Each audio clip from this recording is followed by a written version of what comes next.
Hello and welcome to Planted in the Word. I'm Candace and this is week 52. And if you've been reading along with us as we've read through the Bible in this year, congratulations, well done you. You have made it to the end and I'm so proud of you. I would encourage you to keep it up, maybe start again at the beginning. But let's celebrate having gotten to the end of an entire year of reading. That is amazing. In week 52, we're going to finish up the Bible with Revelation. Now, Revelation was written by John, and most people would agree that they feel as an apocryphal book. It's most likely written in a type of timeline or chronological order, possibly with some areas being laid over the top of each other.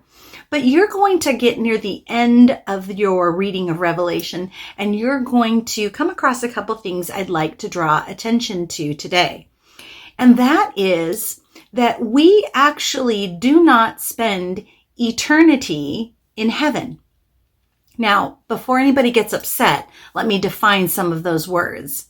If you feel that heaven is the location wherever God is, that is quote unquote heaven, then you would be correct.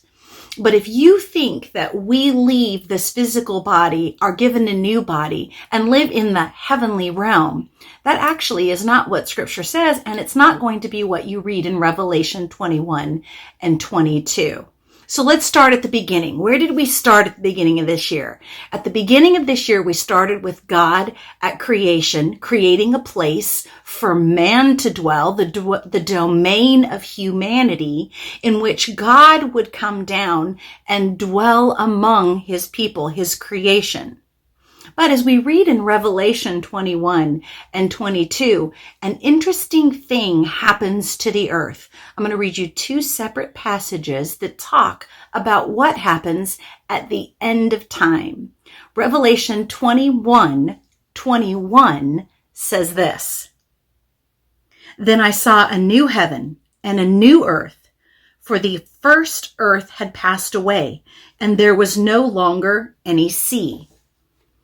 So we see that the heaven no longer exists and the earth no longer exists, but the Lord makes a new heaven and a new earth. And this agrees with the passage in Isaiah. And this passage says in Isaiah 51:6, "Lift up your eyes to the heavens and look upon the earth beneath. For the heavens will vanish away like smoke, and the earth will wax old like a garment. And they that dwell therein shall die in like manner." This is actually also requoted parts of it in Hebrew. So there are really two things that are happening here.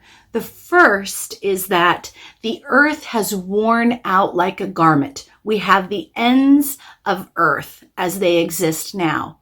And the second thing that happens is we have the ends of the heavens. Well, why would God remake the heavens? I can only give you my personal opinion, which is this. Our stars are a clock, if you will. If in Genesis, when God says, "in the beginning," and the beginning starts a timeline of which God is outside of, this clock that is around us continues through its paces. But when we reach the end of time and the completion of the things that are to happen on this present earth, I personally feel that God creates a new heavens, maybe a new time clock, maybe not. But it definitely says he's created a new heaven and a new earth. Now, what happens in Revelation 21 and 22 is interesting. What happens? Well, God creates a new location. In fact, the angel says to John, "Do you want to see the bride?" And the bride is a city, the New Jerusalem, that now exists on this new earth. And he calls it the bride, this city.